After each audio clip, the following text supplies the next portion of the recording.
Hello everyone. Today we have a very special story on our channel. This story is a touching and interesting story of life in Korea, by a foreigner from faraway Germany. He is currently 29 years old and his name is Mario. He lives in Seoul and shared his various experiences in Korea. This story is not just a case of culture shock. It clearly shows how much Mario came to love Korea through the warm moments he experienced in Korean society. Now, let's go into Mario's story. Hello, my name is Mario. I am from Germany and have been living in Seoul for about 3 years now. When I first came to Korea, I had many expectations and fears. I thought there would be difficulties due to cultural differences.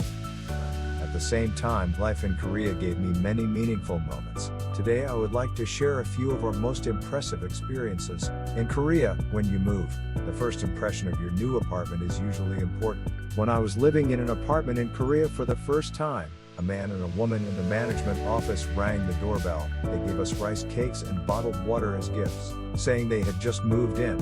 Even in this small act, I felt the warm hospitality of my neighbors. Receiving the rice cake was the first time I learned about Korea's traditional moving culture.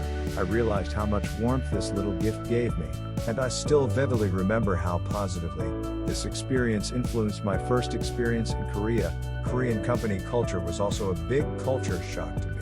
The first week I started work, I had a dinner party with my team members. In Germany, personal time and work are strictly separated, but in Korea, we spend time together after work.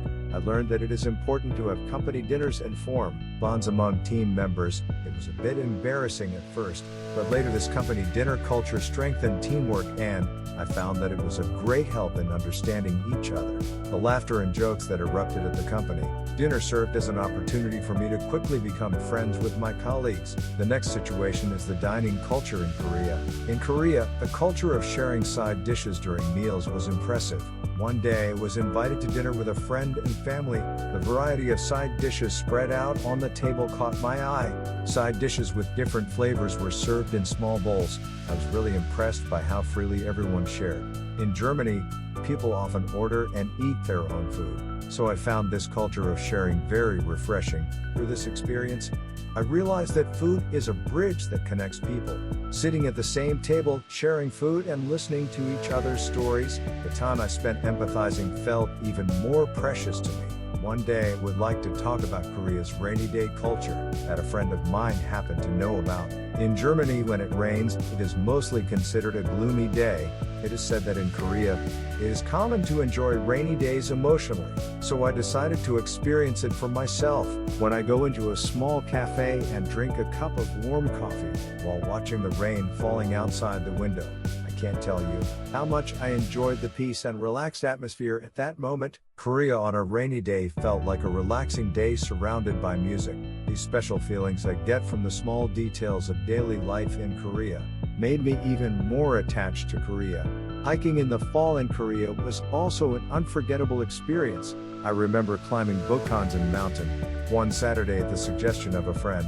The mountains of Korea have a different charm from the mountains of Germany, and were full of wonders from start to finish. When I reached the top, the golden waves of autumn leaves unfolding under the autumn sunlight were mesmerizing. With the camaraderie I felt while sharing kimbap at the top of the mountain, I once again fell in love with the beauty of Korea's nature. It was a moment when the small happiness enjoyed in harmony with nature reminded me of the true meaning of life. Still, the most memorable experience was during the Lunar New Year holiday. I heard that in Korea, families gather together to perform ancestral rites to their ancestors and eat holiday food together. I had the opportunity to be invited by a friend's family to spend the holidays with them. When I arrived there, my family welcomed me. I was able to learn traditional games and try on hanbok in a warm atmosphere. In particular, I felt like I was part of this family while eating the rice cake soup carefully prepared by my grandmother. As I personally felt the warm hospitality and family love of the Korean people, I realized that the culture shock I had experienced was turning into emotion. Through my experience, I felt that Korea is a country full of attractive culture and warm humanity. There were many differences from Germany, so it took some time to get used to it. In the process, I was able to learn a lot, thanks to the people who warmly welcomed me and understood me. Now I feel like Korea is my second home. My time in Korea taught me a lot, Culture that was unfamiliar and unfamiliar at first has now become familiar. More than anything, the warmth of the people was a great help. Experience various aspects of Korea and experience different cultures and traditions. I was deeply impressed by how things revolved around people. Now Korea has become a part of my life. Furthermore, I wanted to share the charm of Korea with many people. I hope that someday these warm experiences will come to you too. I am so happy that through this story, Mario was able to share the touching moments he experienced in Korea. His story goes beyond a simple cultural experience and is a reflection of Korean society. It shows that it was an opportunity to experience warm humanity. What made Mario feel like Korea was his second home? I think it was thanks to the passion and consideration of the many people he met. In this way, I hope that Korea's charm and warm heart will be conveyed not only to Mario but also to you. I hope that more people will be able to feel and experience the beauty of Korea in the future. We'll see you next time with a special story. Thank you. Subscriptions, likes, and notifications are of great help in video production. Thank you for watching.